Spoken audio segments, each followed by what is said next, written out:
आज एक ऐसी हैबिट जो तुमने आज से स्टार्ट कर दी तो तुम अगले 21 दिन में अपने आप पे बहुत चेंजेस देखोगे।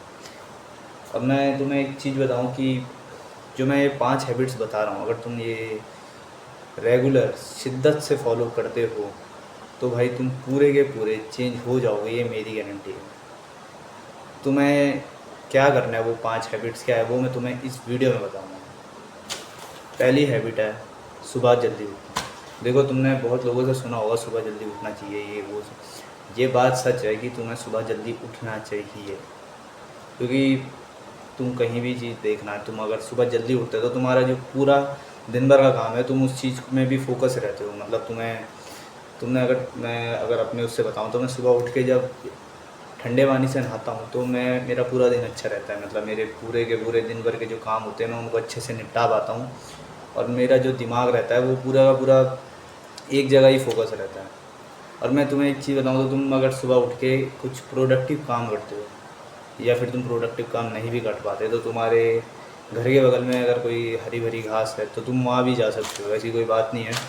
क्योंकि जो मैं घास की बात बता रहा हूँ ये थोड़ा रिडिकुलस साउंड कर सकता है कि ये क्या बात बोल रहा हूँ, बट मैं इस चीज़ में बहुत बिलीव करता हूँ। क्योंकि जब तुम हरी घासों में चलना फिरोगे, जो मैं बता रहा हूँ हरी घासें, इन हरी घासों में अगर तुम चलना फिरना करते हो तो तुम्हारा पूरे जो दिन का होगा ये सिर्फ तुम्हारी बॉडी के लिए ही अच्छा नहीं बल्कि तुम्हारे माइंड के लिए भी बहुत अच्छा है।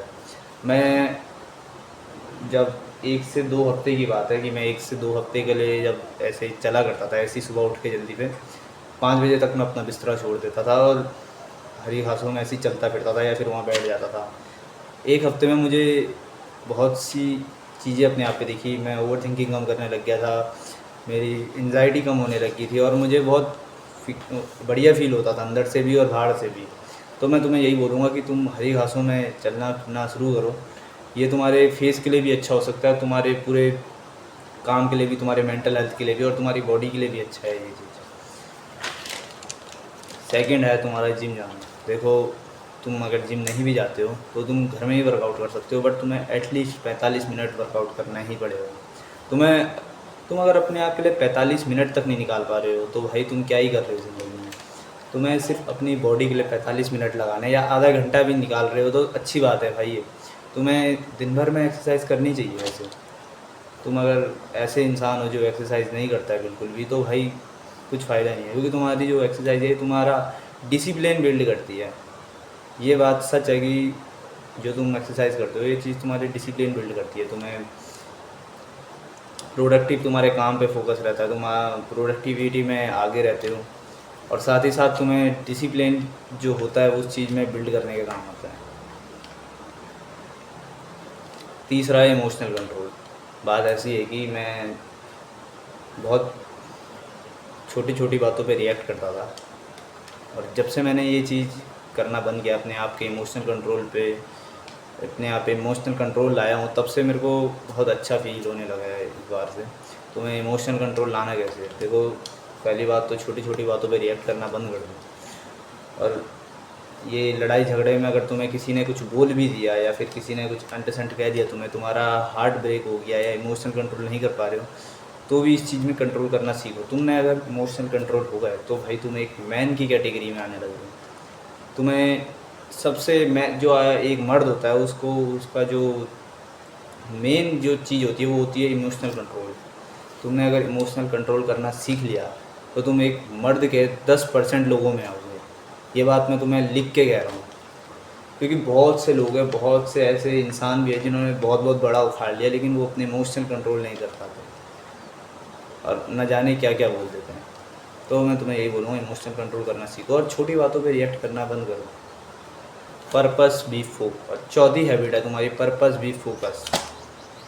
देखो भाई, तुम अपने काम पे फोकस करो, फालतू और लड़कियों के चक्कर में मत पड़ना ज़िंदगी में।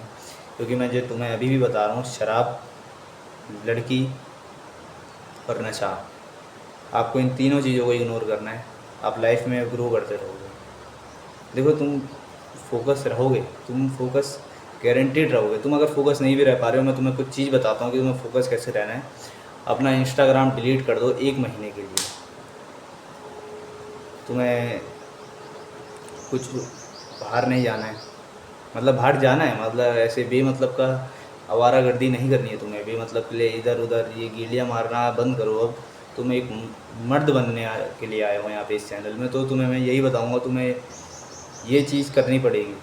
तुम्हें फालतू की गेड़ियाँ मारना बंद करनी है, अपने काम पे फोकस करो। तुम्हें फालतू के चैट्स आते हैं तो इस चीज़ से हट जाओ। तो जो ये चैट्स है ये तुम्हें पूरा कंप्लीटली बर्बाद कर देगा। तो अपने आप पे फोकस करो और अपने काम पे फोकस करो, क्योंकि बहुत सी ऐसी चीज़ें हैं जो तुम्हें आगे करनी है। मैं मानता हूँ कि बहुत तुम्हारे ऐसे दोस्त भी होंगे जो तुम्हें डिस्ट्रैक्ट कर देते होंगे, तो लेकिन तुम कर देना, उन्हें भी हटा दो, क्योंकि ये दोस्त भी कहीं काम नहीं आते। ये दोस्त वही है जो तुम्हारे इधर आस-पास ना होने के उस टाइम पे तुम्हारी बुराई करते थे। तो मैं तुम्हें यही बोल रहा हूँ, अपने काम पे फोकस करो। 5वीं हैबिट है जो सबसे पावरफुल है, वो है सेइंग नो। हर किसी को ना बोलना सीखो। देखो, मैं हर किसी में दोस्तों को भी हाँ बोलता करता था, मतलब मेरे को उनको कुछ भी काम होता था मैं हाँ मिला देता, उन्हें यहाँ जाना है मैं हाँ बोल देता था, वो कुछ भी काम बोलते थे मैं हाँ बोलता था। इवन मेरा जब मन भी नहीं होता था मैं तब भी उन्हें हाँ बोल देता था। तो ये सबसे बेकार चीज़ है। अगर तुम किसी को हाँ बोल रहे हो तो भाई तुम्हारी कोई इज्जत नहीं करेगा, तुम्हारी रिस्पेक्ट नहीं होगी, क्योंकि जो ना बोलने वाला आदमी होता है, जो अवेलेबल नहीं रहता हर किसी के लिए, वो उसकी समाज में बहुत वैल्यू है। तुम कहीं भी देख लेना। तो तुम्हें ना बोलना आना चाहिए। इस चीज़ पे थोड़ा मैं मान सकता हूँ तुम कंट्रोल नहीं कर सकते किसी को ना बोलना, लेकिन थोड़ा बहुत तुम्हें आज से स्टार्ट करना पड़ेगा कि तुम किसी को ना बोल सको, चाहे वो तुम्हारा जिगरी हो, तुम्हारा भाई हो, कोई भी हो। ना बोलना तुम्हें आना